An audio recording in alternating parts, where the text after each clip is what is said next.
Hi, everybody, and welcome to this short episode of the Geek Yogurt Podcast. I'm Sam. Rah-rah. And Agent Amy. There's only a portion of us today. The other ones are away. I'm sure they'll be back around sometime. Well, we just had Comic-Con happen, the big one, San Diego. Is it technically the biggest one in the United States? I believe so. Okay. Now, New York is gaining to that level, but I don't think it's going to breach that. I mean, San Diego's so big. Yeah.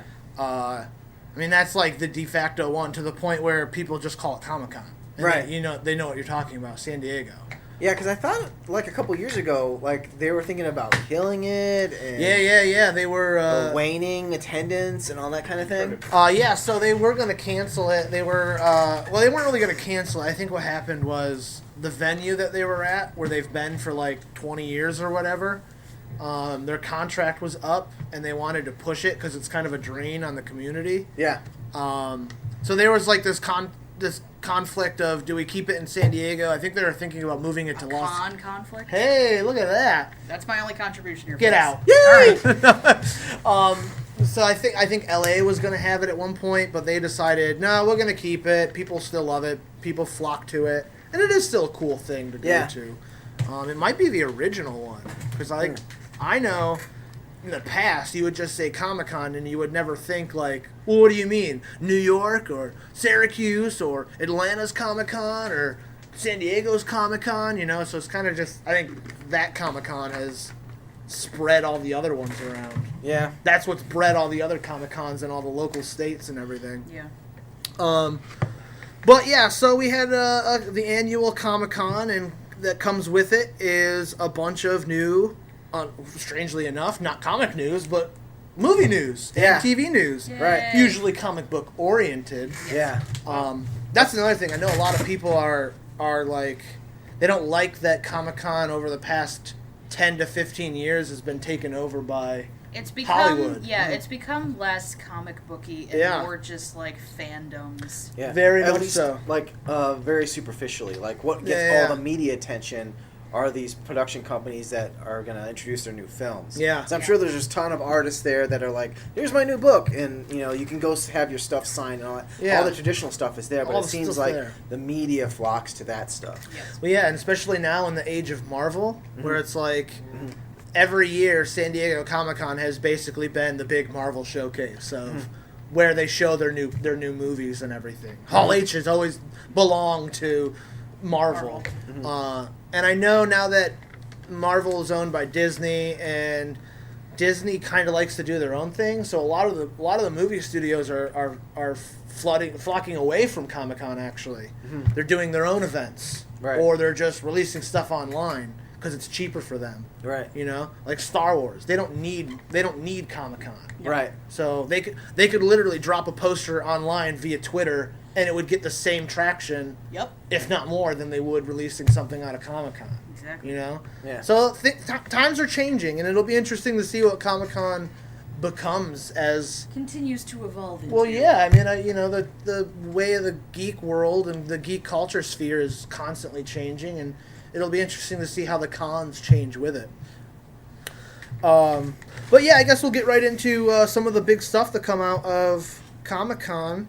I know Agent Amy hasn't seen all the trailers, but Nope. a few of them.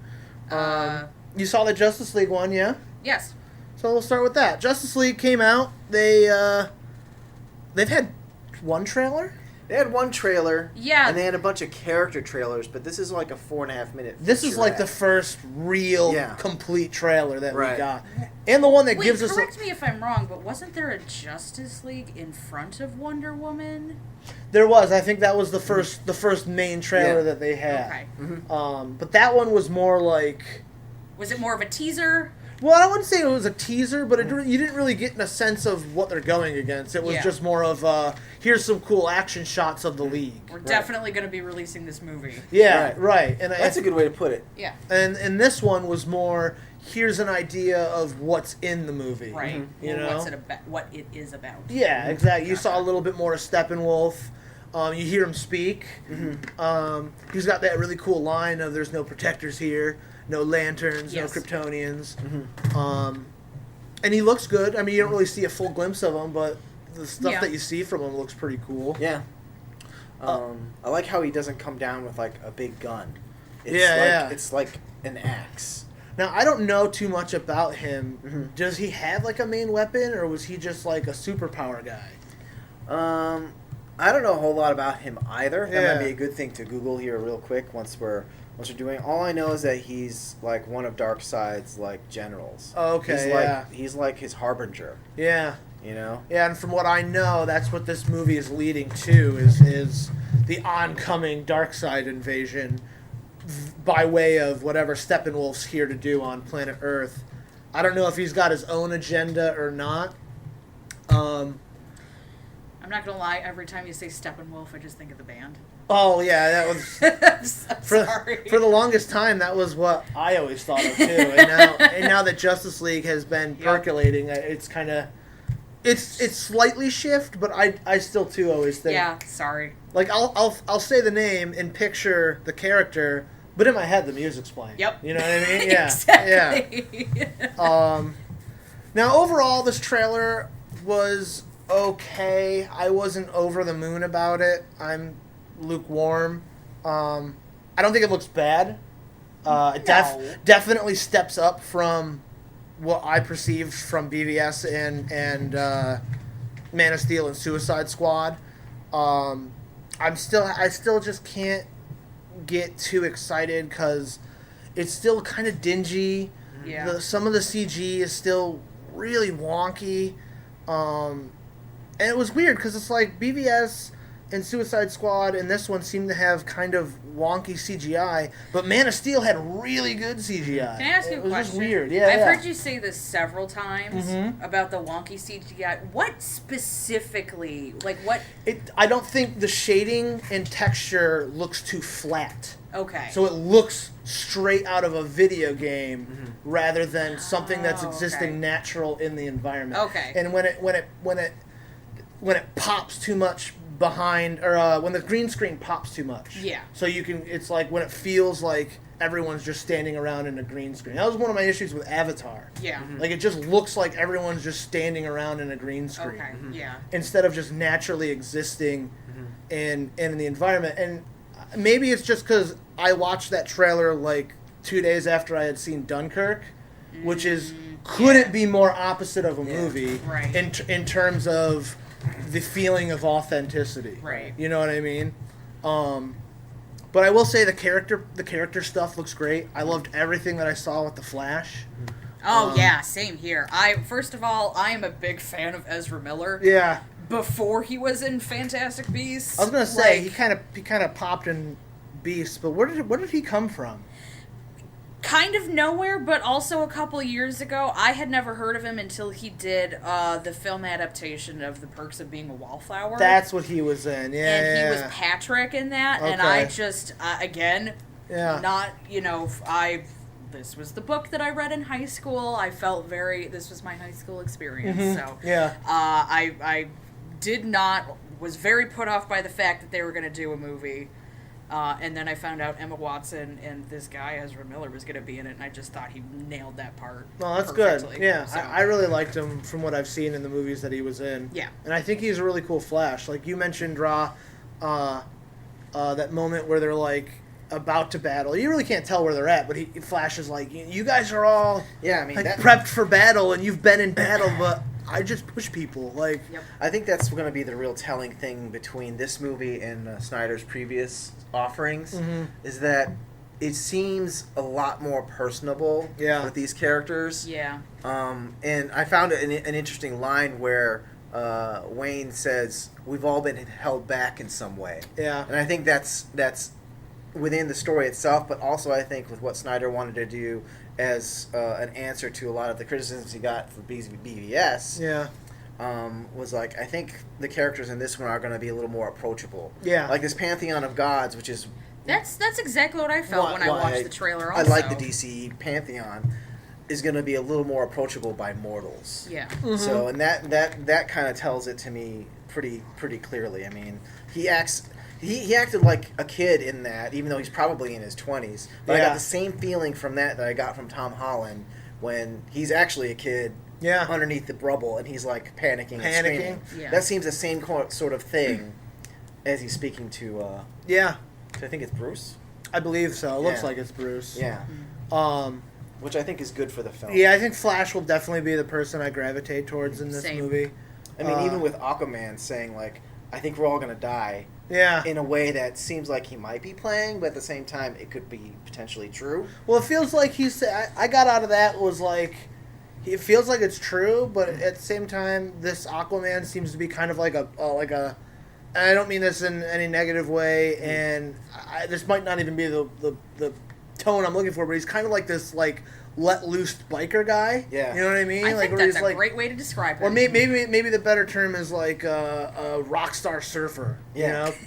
You know, but that's the feeling I'm getting for. Like an extreme sports guy. So it's like, we could all die, but like I'm totally ready for it. You know what I mean? That kind of stuff. If we're gonna go out, let's have some fun with it. Yeah. Which I liked, because when I first got the picture of Jason Momoa as Aquaman, and it was this like po-faced barbarian guy, I was hoping that he wasn't going to be po-faced and barbarian, but he had a little bit of a playful side, I'll say. I mean, like, he's like surfing that body down the building. Like, that's just fun stuff. Yeah. So yeah, like I said, I wasn't like too thrilled with it, but I don't think it looked that bad. I think we should take the time to also address the like reshoot shit with Joss Whedon, and everyone's making a big stink about that. Yeah. Because it came out that the reshoots have been dragging on for 2 months, and they've cost like, what was it? $25 million. $25 million, which is a lot more than normal reshoots, but I think people are not taking into context what movie they're making. You know, there's and not only what movie they're making and set pieces and the characters involved, but also you've got 5 to 6 people you've got that are very busy and high in demand right now. Yeah. That are all off working on other projects. So, very true. Yeah. And another thing, a lot of people are like, "Oh, Joss Whedon is coming in and like taking over Snyder's movie," and I don't think that's even remotely close to what's happening. Right. And Joss Whedon has already been on the table about saying, like, I'm just here to flesh out some character beats, finish up post-production for Snyder, and maybe beef up some connective tissue stuff, which is exactly what he should be there for. Right. What were you going to say, Agent? I'm sorry. No, I was just going to say that I just wanted to, again, point out the fact that when we were watching the trailer, I just got angry because Gal Gadot is just so fucking gorgeous. Oh, God, yeah. I just get angry every time because I'm just like, unjustified. You know, like, I don't personally believe in, like, a god or anything, but there's no way she was made by mortal people. Right. No fucking way. That's pretty. She is not of this. She is not of this world. No. Yeah. I just wanted to point that out because every time I see her, I just and of course, the trailer was very Wonder Woman heavy, and it even starts off with her. I mean, they're just working off of the goodwill that Wonder Woman built. Yes, very well, much. Well, in the so. absence of Superman, for the Trinity, it's her and Bats. Her and Bats. So that's about it. But also, I think that they're kind of they're using the success of Wonder Woman to kind of push Justice League in the right direction. Yeah, which is the smart push thing to Justice do. again. Put butts in the seats. I mean, again, not to keep harping on it, but when a movie makes $800 million or $900 million, it's not successful. I mean, I think the response from critics could have been better, but there will be butts in the seats. Yeah. I mean, that's a given. I think from stuff here on out, it's just, I guess, how well received by critics and fans it's going to be. Yeah. Because I think mainstream people will go to these movies. Yeah. So I guess just to wrap it up, I love the movie. I saw it like 4 times in a row, and I've been watching it periodically since the trailer dropped. I don't know. We've gotten this slew of movies where like the end of the world has always been proposed. Yeah. But this is the first time in a movie that I've seen recently where it actually feels that way. Like the whole idea behind Ultron ending the world seemed like it was so over the top because his plan was to drop a rock. Yeah. I mean, in this, it just didn't feel that way, that there was no threat. I agree. But in this movie, it seems like there's a threat. I mean, they open it up with him walking through Themyscira and Atlantis. I mean, these are advanced, or at least old societies and cultures that he just plows through. So in terms of Steppenwolf, I looked it up. I guess he's an immortal. He's got supernatural strength and stamina. He does use an axe. Yeah, the pictures that I've usually seen with him, he's got some sort of axe going on. Yeah. So in terms of comic book canon, I guess they're doing okay in that regard. Yeah. So I wonder if he's going to be the only villain. I hope so. And I do like that they didn't show that much of him. Yeah. Because that was the huge complaint from a lot of the people. So I've also been watching like people reactions online to the trailer. To the trailer, yeah. They were glad that they didn't see too much. Well, that was one of the bad things with BVS's trailer. You bet. It was the whole movie almost. And same with Spider-Man to a degree. It was like the whole fucking movie was laid out for you in the trailer. Yeah. And how many great looks did we get of Vulture in the trailer? I mean, as much as I loved the Vulture, there wasn't too much to discover aesthetically about the Vulture in the movie that you didn't get in the trailer, you know? Right. So that was definitely something that Justice League did really well. And the other big trailer, did you have anything else to say on Justice League? No. Well, the next big trailer to come out is the flip side, which would be Marvel's Thor Ragnarok. Right. And holy shit. Yeah. I'm just laughing because I'm thinking about that poster. Oh, the crazy poster? First of all, the poster looks great, and it's an acid trip, and it's a good poster. But somebody made the poster even better by photoshopping Jeff Goldblum's head onto every character. I want like a print of that. I want that poster. I need that in my home. That would be great, wouldn't it? People walk in. Someone comes over with like an apple pie or a casserole, and that's the first thing that they see. I can't decide what's better. Like a movie poster, like somebody walks into your house and they're like, is that a poster of all Jeff Goldblums? Or is it better to have them look at the poster and then, after a while, go, holy shit, there's a Jeff Goldblum in this poster. You know, the little hidden one, you know? Yep. I'm thinking that's already hanging in Jeff Goldblum's house. Oh, probably. Yeah, probably he was there someplace. He was the first one to get a full-size print of it. I've never been a huge Thor fan, and the Thor movies of the MCU are my least favorite next to, like, Iron Man 2 and Age of Ultron. Yeah. I am so in the bag for this Ragnarok movie, even on the first trailer, but the second one even more so. I never thought that at this point in time, my two favorite fucking characters would be Thor and Captain America out of this whole thing. Like, that's mind-boggling to me. Right. This movie looks so good, it's got me excited about Thor. Right. Like, one of the most white-bread fucking characters there is, you know? Yeah. Yep. And I mean that in a very Caucasian way and boring way. Yeah. But man, the trailer just popped. Yeah. It looked good. It was fun. It had great action. You know, there's some humor, which I know some people aren't going to like. So do you think it's because this very, like, bland character is surrounded by performances that are really, really good? And That's true, really too. Because you have Hela, played by Kate Blanchett. Yeah. I mean, who I hope is continuing the trend of good and better villains for MCU. Yeah. Because they have been shit villains up until, like, 3 years ago, and then we've started to slowly get better ones. Right. But yeah, you got her. You got Tessa Thompson doing Valkyrie, who's a great actress. Goldblum's in there. Yeah. Mark Ruffalo's doing the Hulk. Hulk can talk now. Yeah, Hulk with dialogue is going to be interesting. That's going to be interesting. You know, even besides like his banter with Thor, I'm just curious to see how Hulk has grown as a character from the last time we saw him, which Age of Ultron. Yeah. So yeah, I'm excited to see where that goes. Yeah. Yeah, I haven't seen any of the Thor movies in theaters, and I'll go. Yeah, have you seen any of them at all? I don't think you're missing much, honestly, and I don't think you need to. Right. I think you could jump into Thor Ragnarok and not have to see the other ones. That's a very good point in terms of the MCU for Thor. Yeah. You don't have to watch Thor 1 and 2 to understand exactly who this character is in 3, because he appears in Avengers and Age of Ultron. No, he doesn't appear in Age of Ultron, right? Yeah, he was in does, there. in Age of Ultron. He wasn't in Civil War. He wasn't in Civil War. That being said, I am a fan of Hids, so. Oh, Hiddleston and Hemsworth, and they look like they're doing. Anytime they got great chemistry. Yeah. So, but I guarantee nothing. So. Yeah. I don't know if I'll actually be able to see those two films before going to see Thor Ragnarok, but that's all right. Yeah, you know, I know a lot of people were like, "Oh, they borrowed too much from Guardians of the Galaxy," but I think that was the smart thing to do. But that's the thing. That's where he is now. Yeah, they're out in the cosmic side of things. So it needs to feel like that. I think that makes complete sense coming from Thor 2 Dark World. Yeah. I mean, if he's not on Earth and he's not fighting the Dark Elves or whatever, and he's out in space. Yeah. Let's just have all these fucking crazy colors. Yeah, crazy colors, crazy adventures. Yeah. You know, they look like they fight on like a Rainbow Bridge portal too. Like, yeah.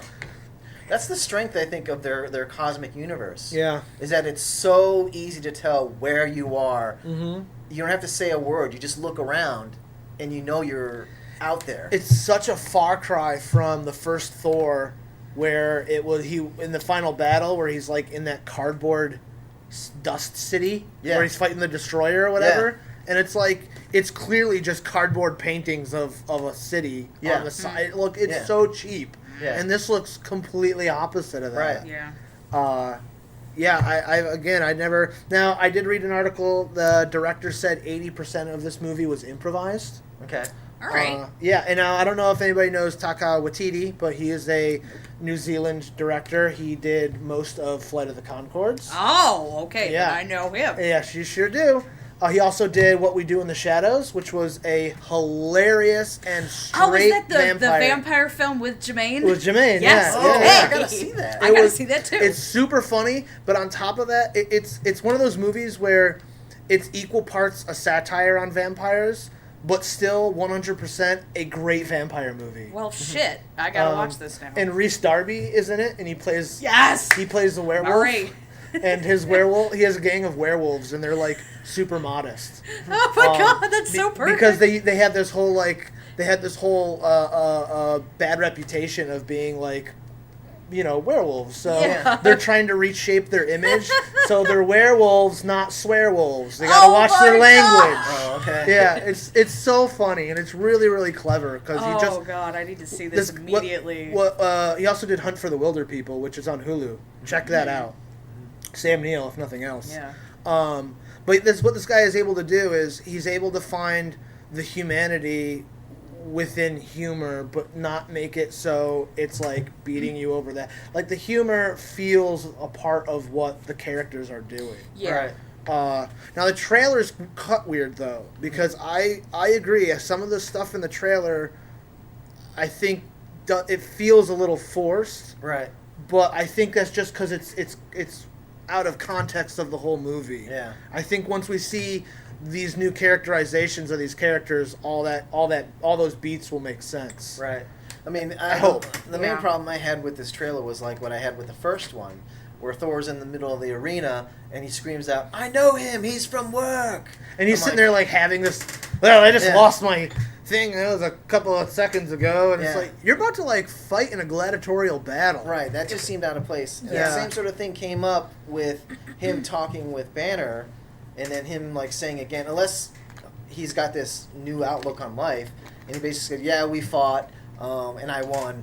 And he goes, "That doesn't sound right." Well, no, actually, it's true, and I won easily. It was easily. It's like that doesn't seem like something Thor would do. That seems like someone a human with superpowers might say. I liked that. I liked that part. But I will cop to, it doesn't feel like Thor at this point in time. Mm-hmm. Like he had just been through hell and back. Right. Lost everything. Yeah.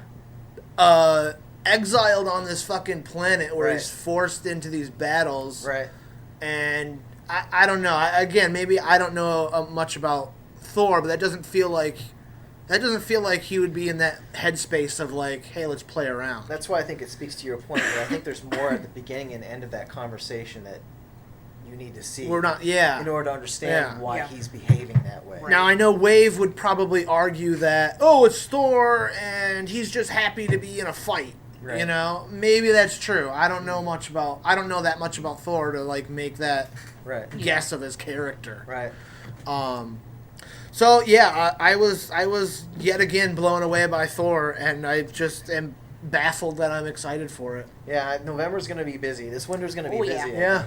I mean, that'll be crazy if Marvel hit 3 movies this year and they were all fucking home runs between Volume 2, Spider-Man, and Thor. Especially because Thor and Spider-Man were movies where I was like, I I don't know if that's going to go off very well. Yeah. So I'm excited and happy. Next trailer, we'll keep it in the movies and then get to this the TV shows. Ready Player One, Steven Spielberg's new adaptation of an Ernest Cline book from, I don't know, about 10 years ago. Was it that long ago? I feel 2000, like well, maybe it was 2010. I feel like 10. Oh, Okay. well, at that point. It's almost 8 years ago. So, good If you don't know the book, it's everyone lives in, oh, hey, Mark Hamill. With a puppy. With a puppy. Everyone lives in this dystopian future where the oceans and the seas have risen, and everyone's kind of jammed in on this place called the Stacks in the middle of the country. Yeah. But it's like a shithole. And everyone escapes into this Matrix-like place called the Oasis. It's a virtual reality game. Gotcha. And it's run by a guy who's a very Willy Wonka type, and there's like another corporation that's trying to buy it out. The Willy Wonka guy dies and leaves behind clues and different keys to whoever can find out and unlock the mystery can own and take over the Oasis. So this kid goes out on an adventure to find the keys in this game world. I will say that I have, I think I meant to read this book a while ago. Yeah. I just never really got around to doing Yeah, it. I read about a good 3/4 of it. I never finished it. It's young adult dystopian yeah, and I stuff. think that's also what like threw me off. Is I was like, I'm sick of this shit. Yeah, done. so already if you're not into the young adult dystopian stuff like Hunger Games and Defiant and Divergent. Thank you. I'm sorry. And what was the Maze Runner? If you're not into that stuff already, you're already at a loss. Right. And then you throw on top of that, it's like 90% just referential shit. Yeah. I mean, I sent Raw a passage from it, and it's literally, it just fucking lists. Yeah. It just lists the stuff. It's done in such a cheap way. It's like a garbage plate of references just thrown in a toilet, you know? Right. Like, there's no content. Would you say almost like when you're writing an essay to reach a word count? Oh my god, it feels exactly like that. It was just like, how many things can I just flush in here? Yeah. Just to Just to pad it out, yeah. Because there's no real. The story's not really good because he's just going through these motions of. If it reads like a 13-year-old fanfic, basically, right? Who wanted to be in a video game that has all these other references. Gotcha. That's not really my bag. I know some people are over the moon about this trailer. This is the one that we've talked about so far. I actually haven't seen the trailer. Okay, yeah. So, I mean, just off of what I've heard, I feel in general kind of meh about it. The one thing I'll say is it's Spielberg doing the adaptation, and I know never to count Spielberg out because he can even turn Very gold true. out of mediocre stuff. Yes. It's weird to me that most of the references are Spielberg stuff in the book. I agree. That's very odd. It just doesn't feel like Spielberg's bag to self-referentiate. Yeah. But he's pulling all that stuff out anyway. So now I'm like, well, what the fuck's the point of doing this then? Yeah. Right. I'm not even really sure, because again, when I saw the trailer, there wasn't really, and I'm from a lot of that time period, so right. I didn't really see anything in there that got me overly excited in terms of, you know. Well, that was another thing. The trailer was very subtle with its references. Yeah. Like the book wears it on its sleeve. In the movie, you had to kind of like look in the backgrounds to see stuff. Like, I didn't even realize he was driving the fucking DeLorean the first time I saw it. I saw the DeLorean, you know, and that was kind of like, okay, kind of moment. Yeah. And then the Iron Giant appears. Iron Giant. There's like Freddy Krueger, and there's Deathstroke and Harley Quinn in there at some point. I didn't see him, but when you do shit like that, I don't know. I think the thing that makes those things good is that they're kind of unique and they behave in their own way in their own film. Yeah. When you get them all together, which is why I don't really like ensemble superhero movies that much. Yeah. I don't think you can give it all its proper due. No, there's no. How do you do it without it feeling cheap, like a ploy? Right. And how does a movie like this exist in a world of like the Lego Movie, where I think the Lego Movie probably did that mashup of all these different characters as best you can. So I don't know what else you're going to bring to the table. But again, I don't know, never count Spielberg out. A lot of people are like, oh, Spielberg's back, says the dumb nerds who haven't watched the 5 past movies he's done. Like, you know, I don't know. It's just, it's weird. It looks good, Yeah. like visually.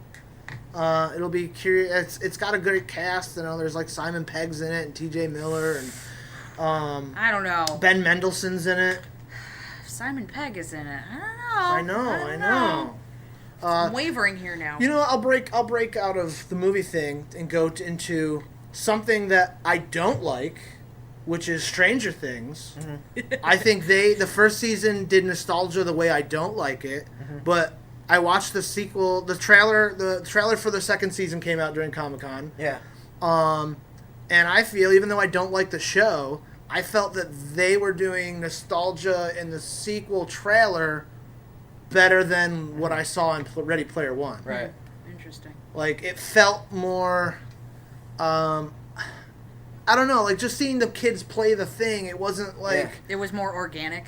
Like, what did you say the other day? It's not like poking you in the rib with it. You know what I mean? They're not saying we're making this reference just for the hell of... It's just kids playing it, because that's what they do. It felt like that's exactly it. Like, these were kids in, like, 1984, 1985, whatever it happens to be. Because I was that kid, you know, and I think this was the reference. I went to the arcade with my D&D buddies, and we played Dragon's Lair. Right. You know? That legit fucking happened in my life. Right. So for me, that doesn't seem like a nudge, nudge, nudge, because I can identify with that. Right, that just seems... Is that just what we did? Yeah. That's just what happened. Yeah. So if there was kids playing Street Fighter, like the classic arcade, like the first one, then I wouldn't see that as like here we go, here's another thing for you to say, this is happening in the 80s. Remember this? Cool? Yeah. You know, this is like, you know, the new thing for, you know, to have in your home, an arcade cabinet. Yeah. Kind of thing. Yeah. I didn't feel like the whole season was like that for the first one. Now, what'd you think of the trailer for season 2? It felt more horror. Now, I haven't finished season 1, but the trailer for season 2 seemed a lot more horror. Well, towards the end of season 1, it did bend towards that way. I mean, some shit went down in like the first few episodes, but it really came to the head when they started like figuring out what was happening to people, what was actually pursuing people, right, and what it all kind of meant. And so it was kind of leading up to that. Yeah, and it got straight up horror towards the end of season 1, and this one seems like it's sort of starting out that way because the kid who makes it back. Not to reveal too much, the kid who makes it back from the upside down comes back a little off. Okay. And so you're picking up where that kid's So now you're wondering, like, is there something in him? Did something happen? Did something come with him? I wonder, that kind of thing. You know, it'd be His cool. Evil twin. Yeah. Have you watched Stranger Things? Oh, we were just talking about this. Yeah. We've literally have 300 things on our queue. Yeah. And we can only watch so much. The thing is, I literally have the first 2 episodes on my iPad. Yeah. 3 feet away 3 feet away, yeah. So I really have no excuse. It's just I haven't. Yeah. Just haven't. Yeah. With everything that we watched, I watched that shit in like 5 days. I was like, I remember you cruised through that. I cruised through it. Yeah. So, This is also what I've been told. I mean, how many episodes is it? 8? 10. Or is it 10? I think it's 10. Yeah. And I know it won't take me that long. But again, I feel like it's one of those where I have to, like... I feel like it's one of those where I have to dedicate myself to it fully. Like, no phone. Like, phone away, really can't be on yourself Tumblr at the into it, same right. time. I have to focus on it, and Yeah. I feel like that takes more out of me When you can as just- opposed when to you- getting home and like throwing on Bob's Burgers. I was and gonna trolling say, Tumblr. putting on an episode of like Arrested Development, you know. Yeah, because that's how I like to unwind when I, get home. Also with wine. So now you know more about me.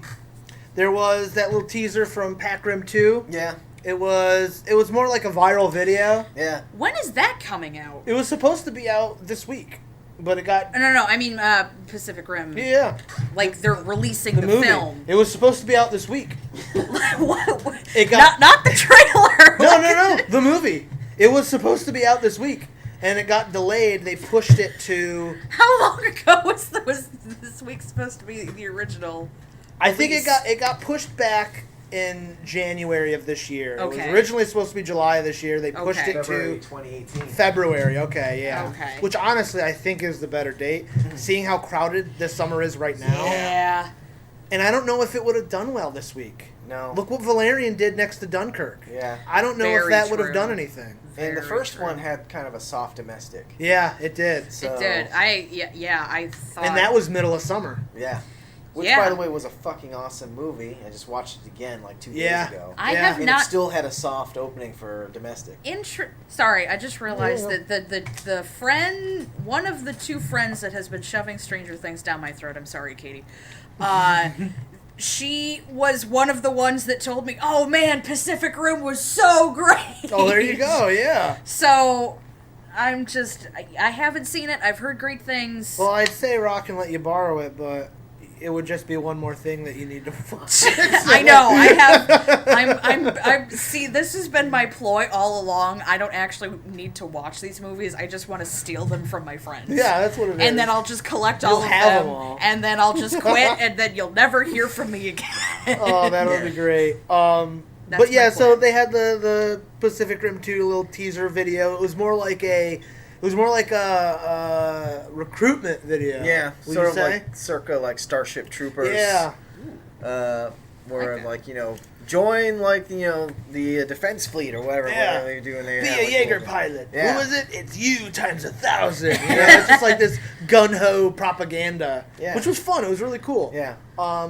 It got me a little bit more jazzed about this movie. I've been kind of shitting on it because Del Toro's dropped out of it like entirely. Yeah. They gained a little bit of goodwill by casting John Boyega and bringing back Mako Mori and Charlie Day. But I don't know. I'm still gonna hold off a little bit of judgment until I see a full-on trailer because I felt like the CGI in this felt like out of a video game and not like a $200 million blockbuster. Yeah. But that might be the point. Yeah. That might be what they're trying to get out of this video. Yeah. Because you look at propaganda videos and they are kind of garish, you know? Yeah. Did you like it? Are you jazzed about this movie? Well, yeah. I mean, the whole thing that, because let's be honest, Pacific Rim is an awesome movie, but it's like pretty shallow. Yeah. The whole thing about surface level Del Toro is that he's a master at building these worlds, and they are so intricate, the finest detail. I mean, if you take a look at like Crimson Peak, right. Like the house in that place is just insanely real. Yeah. It looks like you can go into any corner, and it's not going to be like this foam rubber like facade that they just painted. Right. Like it's fucking wood and plaster and all the shit that makes a house. Right. It feels like the set was the house. Yeah. Every single room, even if the room wasn't showcased, was there. It was a real room in there. Yeah. And for Pac Rim, it was the same thing, right down to the suits they wore before they drifted. Yeah. They had all the butt nuts and bolts, all the pieces looked like they worked together. Yeah. And it was all kind of practical. Yeah. It wasn't like an Iron Man suit that was partially CG'd up. Right. Like, these guys were actually in there. Yeah. And I'm hoping that this new team can build that same world that is as detailed for these guys to live in. Yeah, that is a concern I didn't really think about. Like, the first one was already somewhat shallow. Yeah. And that had Del Toro. Yeah. So this one is in danger of becoming like the greatest hits thing of just like, I'm not Del Toro and I can't go as deep and detailed as Del Toro, so I'm just gonna like, here's a bunch of ballistic, bombastic robot shit. Yeah. Was there a reason why Del Toro dropped out? Do we know? As far as I know, it was... I'm just asking for myself. I think it was honestly a mutual thing of the time. Right. He wanted to make this new movie called The Shape of Water, which we'll get to in a minute, and they wanted him to work on Pac Rim, like now. Yeah. And so he was like, I'd rather do this newer, unique... passion project than dip my toe back into a franchise thing that I'm probably not going to have as much control over now. Right. Yeah. No, fair enough. Because the weird thing is, too, is that his movies do not do well in terms of box office and what he spends on them. Yeah, right. Especially here in the States. Yes. It's like, when given the opportunity to make these movies, if he's going to spend a bunch of money, he wants to throw himself into it. Mm-hmm. Yeah. And not, again, like, just make a sequel. Yeah. Which he knows probably won't be received as well. Because, like, Pac Rim's shallow, but it's beautifully shot. Just like Hellboy. Right. Beautifully shot. But it's like, there's not a whole lot there to chew on. Yeah. I can't. So, I don't blame him for dropping out of Pac Rim, too. But his new movie, speaking of, The Shape of Water released a trailer, and my God, does that look good. Fucking Michael Shannon. Again. Holy shit. Yeah, Michael Shannon's crushing it. Yeah. And it's Del Toro off of Crimson Peak, leaning into his gothic romance stuff, which I think is super cool. Yeah. Because we don't have enough of that stuff. I agree. And we don't have enough of that stuff coming from somebody like Del Toro. Yeah. So the fact that we're getting a movie like this is, I think we should all be very lucky. Yeah. Whether people like it or not, I think we're lucky to have a movie like this. Right. Gotcha. I don't know if you saw the trailer. Nope. So basically, I am wildly unprepared for this podcast. Basically, it is a mute woman who is secretary, cleaner. She's a cleaning lady. She's a cleaning lady at this compound where they are. It's like a research facility. Yeah, they're housing a fish man, basically.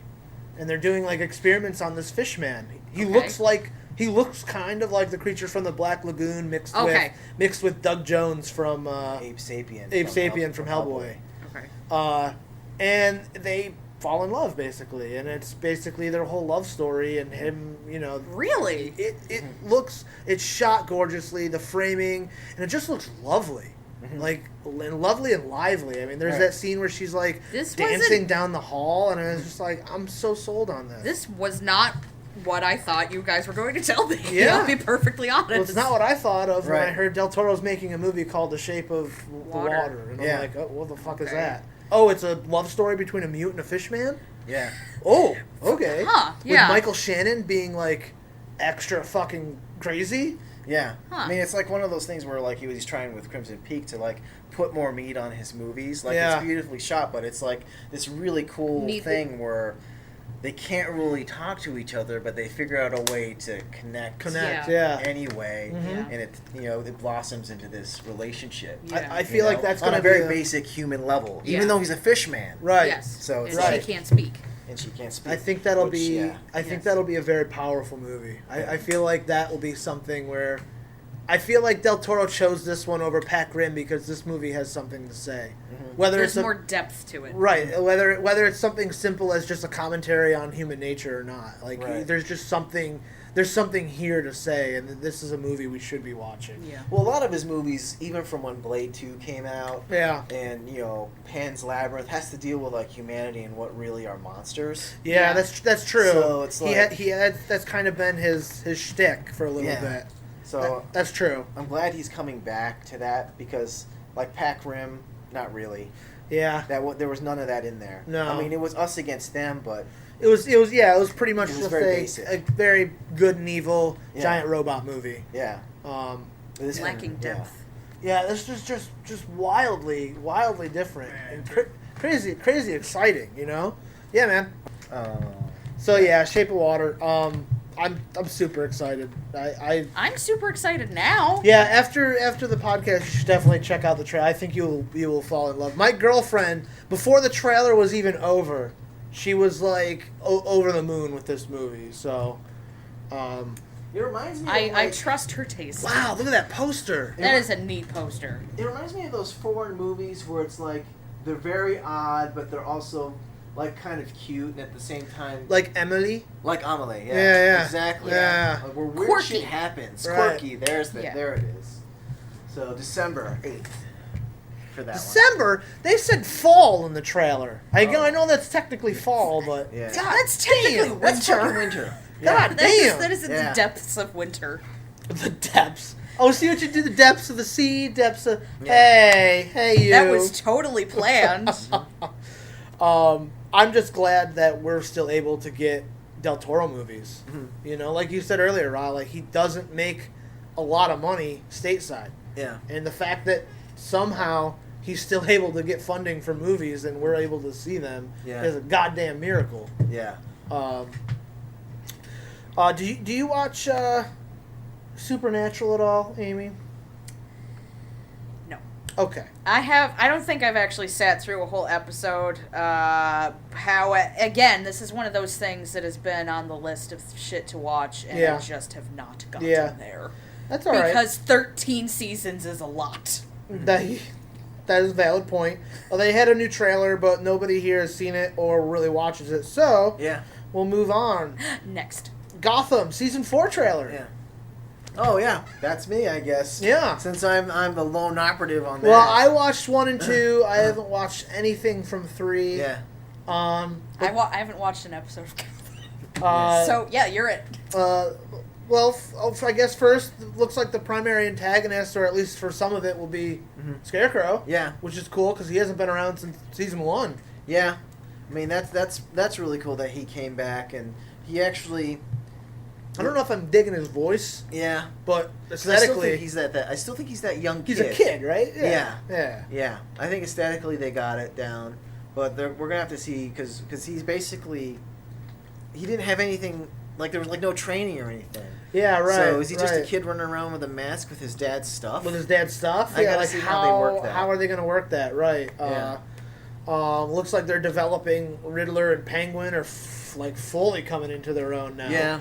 Yeah, I mean, we get the Iceberg Lounge. Yeah, Iceberg Lounge is fully coming into play, which is cool. So that's pretty cool. I've always loved the guy who plays Penguin in that. I think he's always been one of the shining lights in that show. Yeah, he's a strong guy. He did make me want to watch Gotham. Yeah. He's doing great work on that. Consistently great work. Yeah.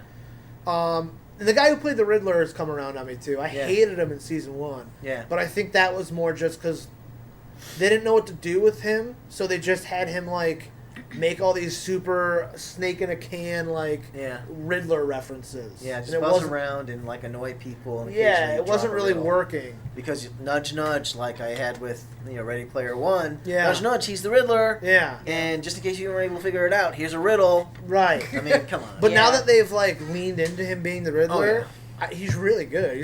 As part of season 3, he's really good. Yeah.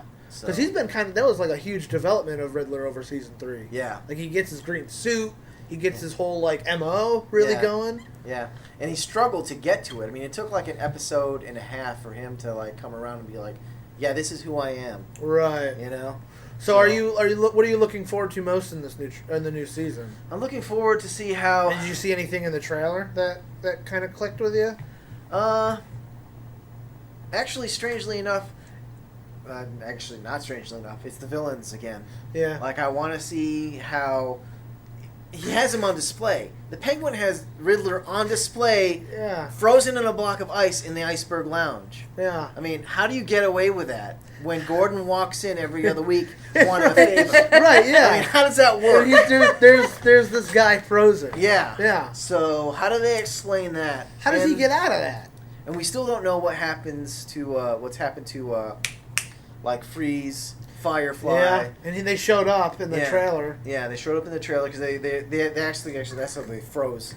Now, they also showed Jerome in this trailer, but I swear that was from last season. It was from last season. Okay. It was really weird. It was a little 5-minute featurette where we played for 3.5 minutes stuff from last season.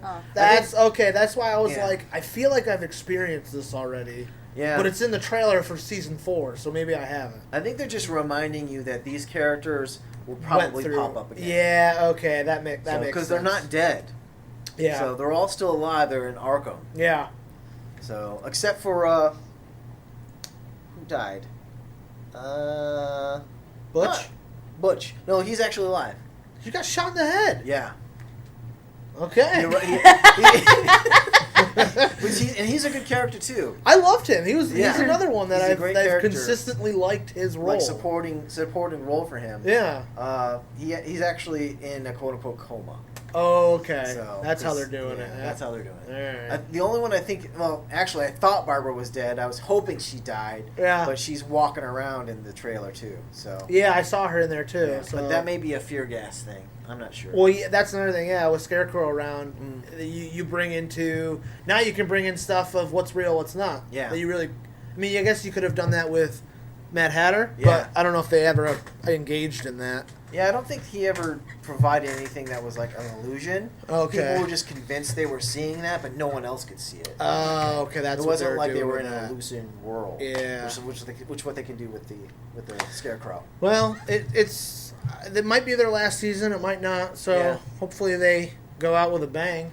Whether it's good or not, I'm just glad they're doing their own thing. I just want them to lean into it as much as they can. Yeah. Go fucking weird with it. Yeah. You've already gone weird. Go full bore, I mean, after this, it's kind of difficult to see where they can go. Yeah. I would think that this would be their last season. Speaking as a fan, I would think this would be their last season.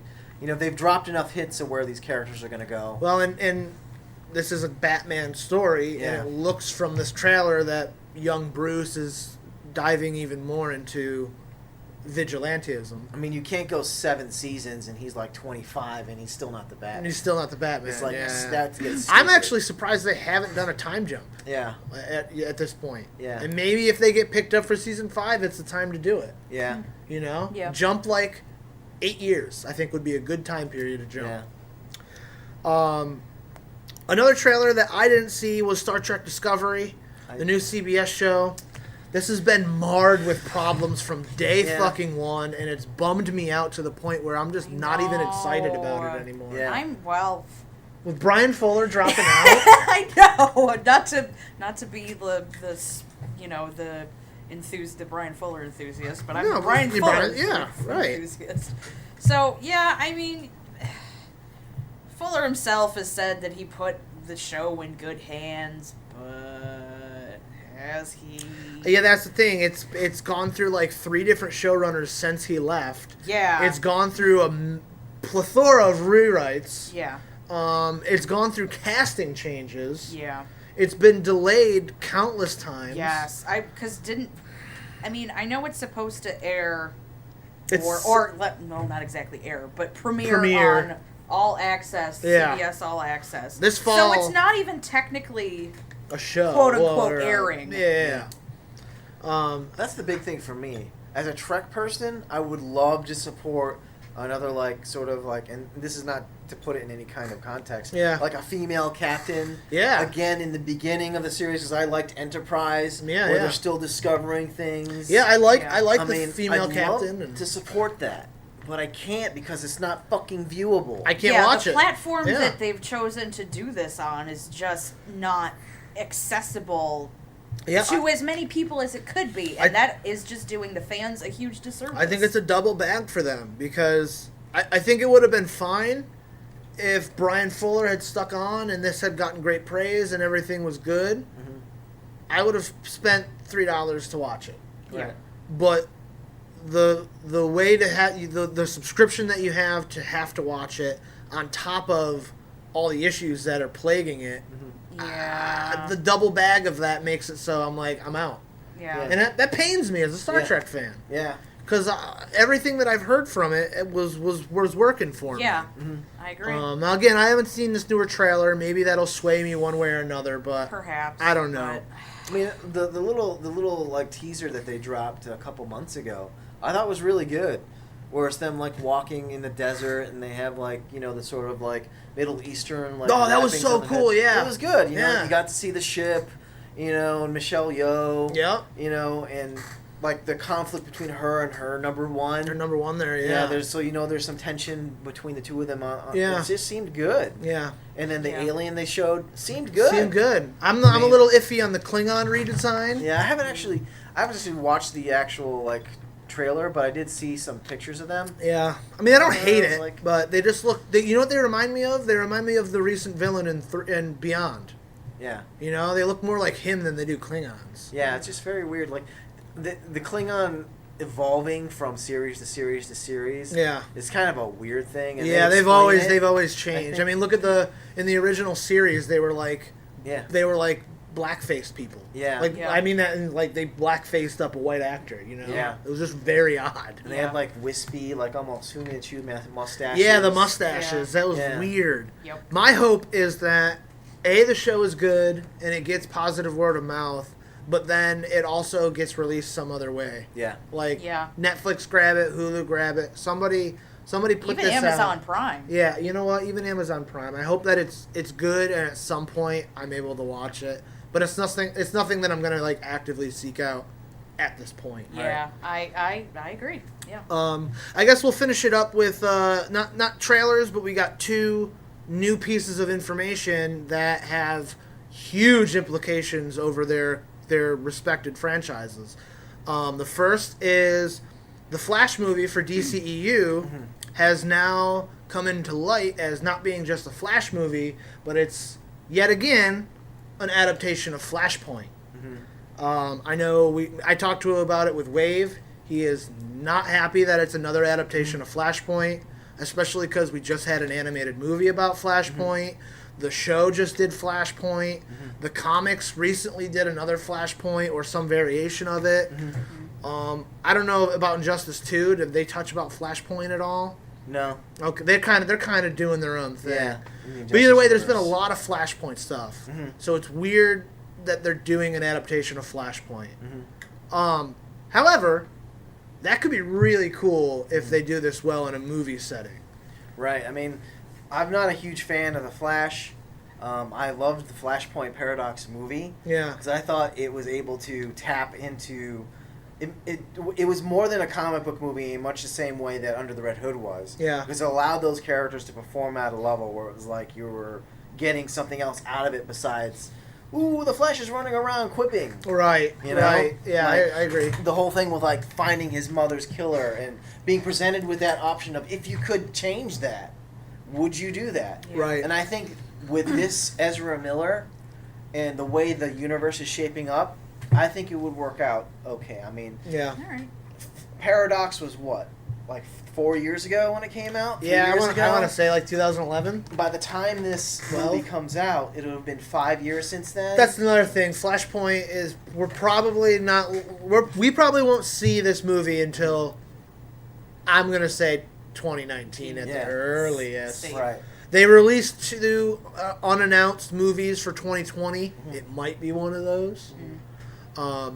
My question is, depending on where this movie falls, like, is it self-contained or will it, like Marvel's doing, where Flashpoint happens in Flashpoint and then that has implications in the other movies preceding it? I think it'll be that. You know what I mean?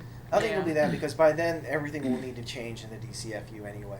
That's true. And Ben Affleck might be leaving at that point. He'll be done. Yeah. And then, then you would have had like a couple, 2 or 3 movies. Cavill probably won't stick around either. He'll be gone too. Mm-hmm. So they'll need to adjust stuff. Yeah. And that's the perfect way to do it. A whole universe switch. And, they don't have to stick to their guns with, that's not the right phrase, they don't have to stick to the source material on Flash. They could change things a little bit. They have the opportunity to take what Flashpoint meant to the comics and adapt it into the movie. So, it might not work the same way it did in the comics, but it will for the movie universe. And I think that'll make it really good because, again, it's a small thing. Yeah. It's like one guy, Yeah. his life. It isn't like this thing sweeping across the cosmos, Right. like Anti-Monitor or something like that wants to destroy everything, Yeah. and everybody has to rally against it.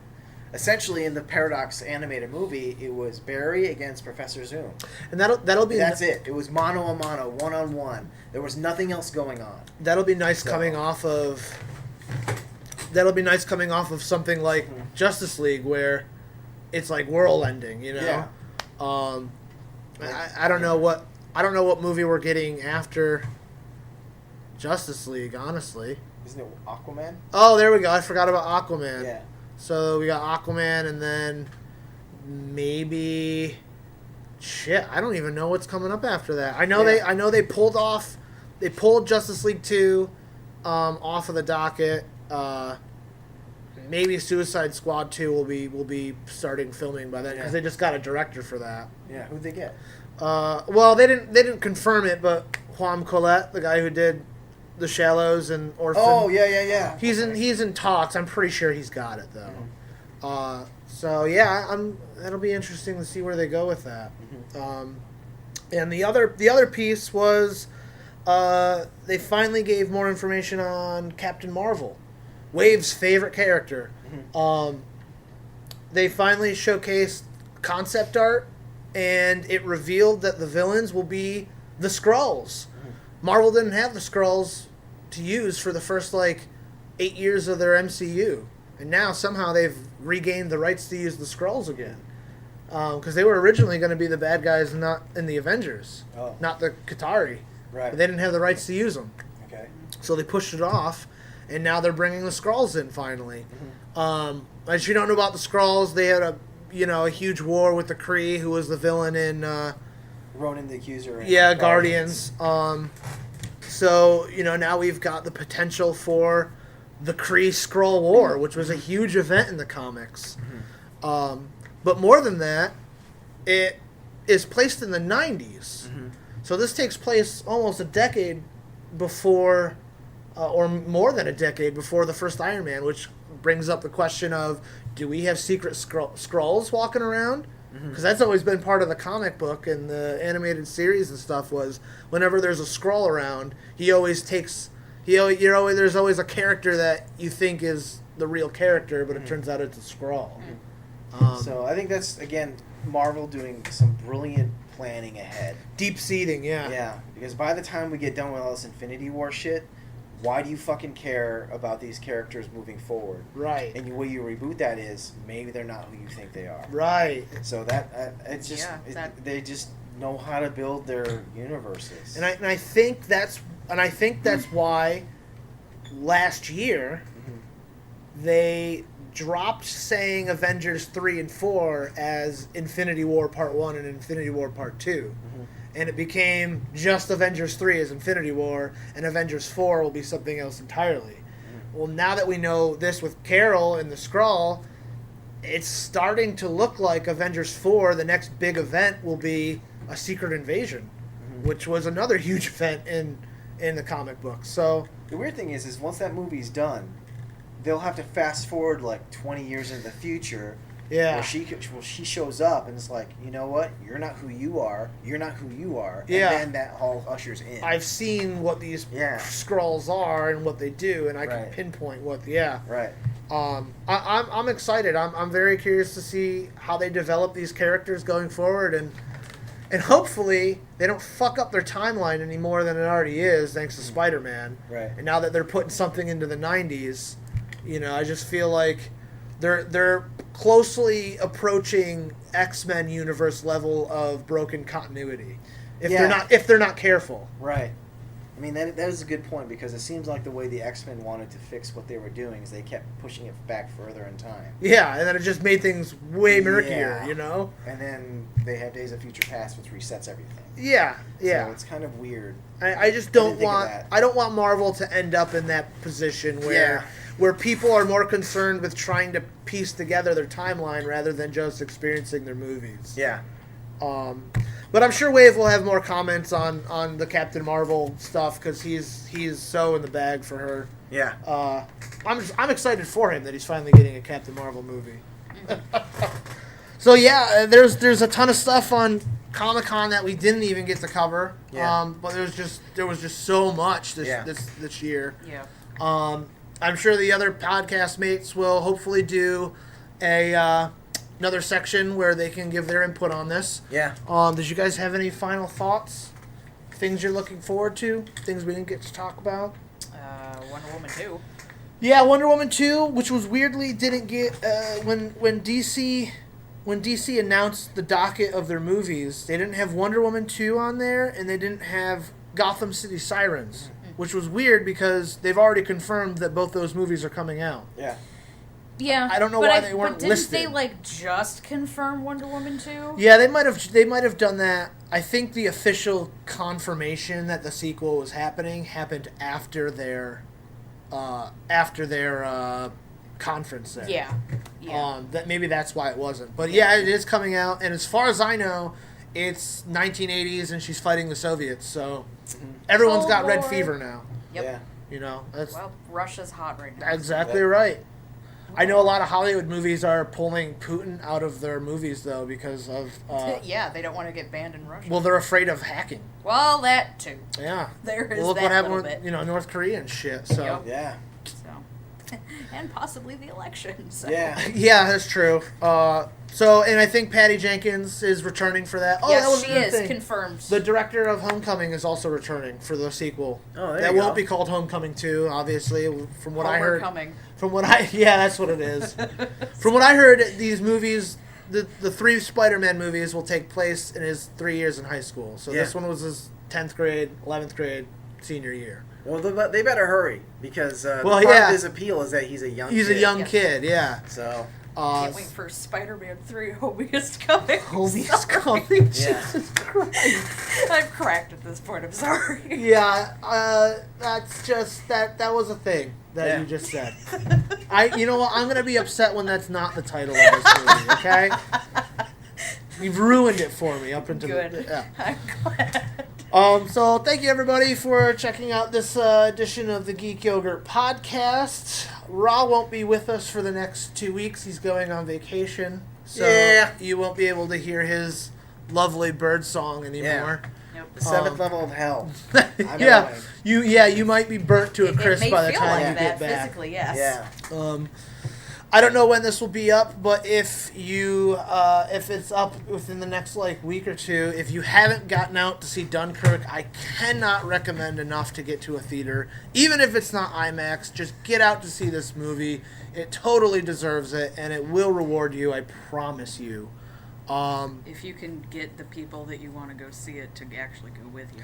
Well, yeah, scheduling permitting. Yep. So, Yeah. I guess that's it. Shout out to the Nerd Podcast Mafia. Yeah, and also Podern Family. There you go. Yeah. Gotta get those in. And What? good night.